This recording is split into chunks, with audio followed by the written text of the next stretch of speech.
Praise the lord. మన ప్రభువును రక్షకుడైన యేసుక్రీస్తు వారి కృప మనందరికీ తోడై ఉండునుగాక. ఈ ఉదయకాల సమయంలో దైవ సందేశాలను వీక్షిస్తున్న మీ అందరికీ ప్రభు పేరిట వందనాలు.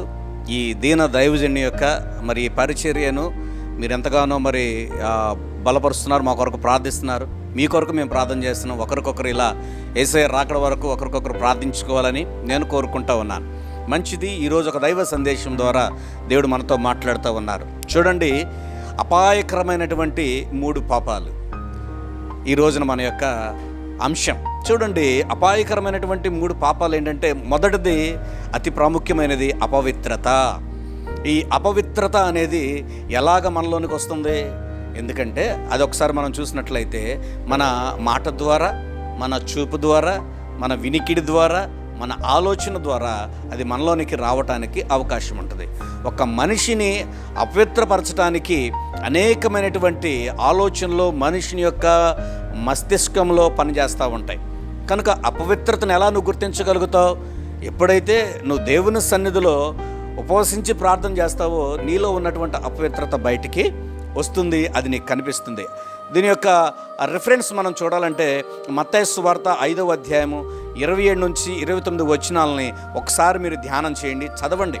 చదివినప్పుడు వీటి యొక్క విషయాలు మనకు అర్థమవుతాయి. యేసుక్రీస్తు వారు చెప్పారు, నీ కుడి చేయి నీకు పాపానికి ఆటంకంగా ఉంటే నీ చేయిని తీసివేయి అన్నాడు. అంటే చెయ్యి కాలు నరుక్కోమని కాదు, అది శరీర భాగం నుంచి ఎలాగ వేరుపరచబడుతుందో పాపము అపవిత్రత అనేది పూర్తిగా నీ నుంచి ఖండించబడాలా, అది పూర్తిగా బయటికి పోవాలని దేవుని యొక్క ఉద్దేశం. అంతేగాని కాళ్ళు చేతులు ముక్కు నరుక్కోమని కాదు.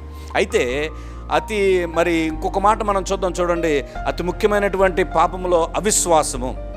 ఇక్కడ మనం చూసినట్లయితే మనము దేవుని యొక్క వాక్యాన్ని ఒకసారి చూద్దాం. హెబ్రీ పత్రిక 3వ అధ్యాయం 12వ వచనంలో చెప్పబడినటువంటి మాట, విశ్వాసము లేనటువంటి హృదయము దుష్ట హృదయమని మనకి పరిశుద్ధ గ్రంథము మనకు తెలియపరుస్తూ ఉంది.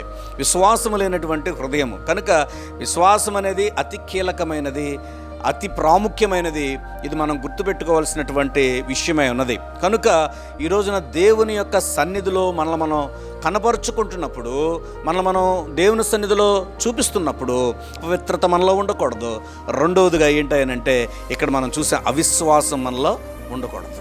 విశ్వాసం అనేది దినదినము కూడా దాన్ని మనము పెంచడానికి ప్రయత్నం చేయాలి. అలాగే 3వ అతి ముఖ్యమైనటువంటి పాపం ఏంటంటే ఆత్మీయ గర్వం. ఇది కనుక ఒకసారి మనం చూద్దాం లేఖనం నుంచి. లూకాసు సువార్త 18వ అధ్యాయం 9వ వచనం నుంచి 14వ వచనం వరకు కూడా మనం చదివినట్లయితే ఒక అద్భుతమైనటువంటి సాదృశ్యం అక్కడ కనబడుతుంది. ఇక్కడ మనం చూసినట్లయితే 2 వ్యక్తులు ఇక్కడ మనకు కనబడతారు. వీళ్ళు ఏంటంటే వీళ్ళు చేసేటటువంటి భక్తి, వీళ్ళు చేసేటటువంటి ప్రార్థన, వీళ్ళు చూపించేటటువంటి విధానం ఇక్కడ మనకు కనపడుతూ ఉంటుంది. అయితే ఏదైనా ఉండొచ్చు, కానీ ఆత్మీయ గర్వం మనలోనికి వచ్చినప్పుడు అది మన ఆత్మీయ జీవితాన్ని చంపేస్తుంది, పాడు చేస్తుంది. కనుక ఈ ఆత్మీయ గర్వం ఈ రోజున చూస్తే కొంచెం పాట పాడటం వస్తే గర్వం, కొంచెం వాక్యం చెప్పడం వస్తే గర్వం, కొద్దిగా మాట్లాడటం వస్తే గర్వం. ఈ గర్వము మన యొక్క నాశనానికి ముందు నడుస్తుంది. కనుక దీన్ని మనం పరిశీలన చేసుకోవాలి. అంటే ఇది తీసుకునేటటువంటి మనసు కూడా మనకు ఉండాలంటే, నాకు గర్వం ఉందా అనేటటువంటిది నీ ప్రవర్తన బట్టి ఉంటుంది. కనుక ఈ రోజున దైవ లేఖనాన్ని మనం ధ్యానిస్తున్నప్పుడు ఈ మాటలన్నీ కూడా దేవుడు మనల్ని ఎంతగానో బలపరుస్తూ ఉన్నాడు.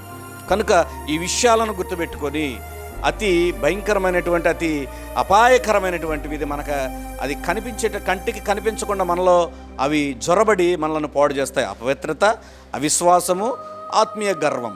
కనుక ఇవి మనలో లేకుండా ఈ ఉదయకాల సమయంలో దేవుని సన్నిధిలో ఒక నిర్మలమైనటువంటి మనస్సు కలిగిన వారమై ప్రార్థన చేద్దాం. ప్రభు సన్నిధిలో దీవెనకరంగా మనం ఉందాం. ప్రార్థన.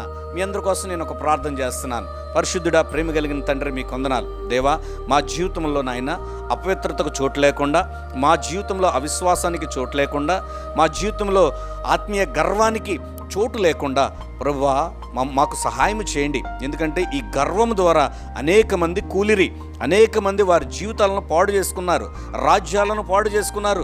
ఈ గర్వం ద్వారా అనేక మంది మంచి మిత్రులను, ఆత్మీయులను పోగొట్టుకున్నారు. కానీ ప్రభువా, ఈ ఉదయకాల సమయంలో అయ్యా నీ పాదములు బట్టి ప్రార్థిస్తున్నాం తండ్రి, మాకు ఆత్మీయ గర్వం లేకుండా మీ సన్నిధిలో ప్రభువా నీకులాగా నేల మట్టుకు తగ్గించుకునేటటువంటి ఒక చక్కని విశ్వాసాన్ని మీరు మాకు అనుగ్రహించమని, అలాగే ప్రభువా ప్రతి హృదయాన్ని కూడా శుద్ధీకరించి ఈ ఉదయకాల సమయంలో నాయన స్వచ్ఛమైన తెల్లని మంచు వలె నా ప్రభువా నీ కొరకు నిలిచేటటువంటి బిడ్డలుగా స్థిరపరచమని మా ప్రభువును రక్షకుడైన యేసు క్రీస్తు వారి పేరిట ప్రార్థించి పొంది ఉన్నాము తండ్రి. Amen. God bless you all. దేవుడు మిమ్మల్ని అందరం దీవించునుగాక. దైవస్వర సందేశాలు అనేటటువంటి చక్కని ఈ యొక్క కార్యక్రమాన్ని వీక్షిస్తున్న మీ అందరికీ మరొకసారి ప్రభు పేరిట వందనాలు తెలియజేస్తూ ఉన్నాం. సబ్స్క్రైబ్ చేయండి, షేర్ చేయండి, అనేకులకి వాక్యాన్ని తెలియచేయండి. God bless you. నిండార్లుగా దేవుడు మిమ్మల్ని దీవించునుగాక. ఆమెన్.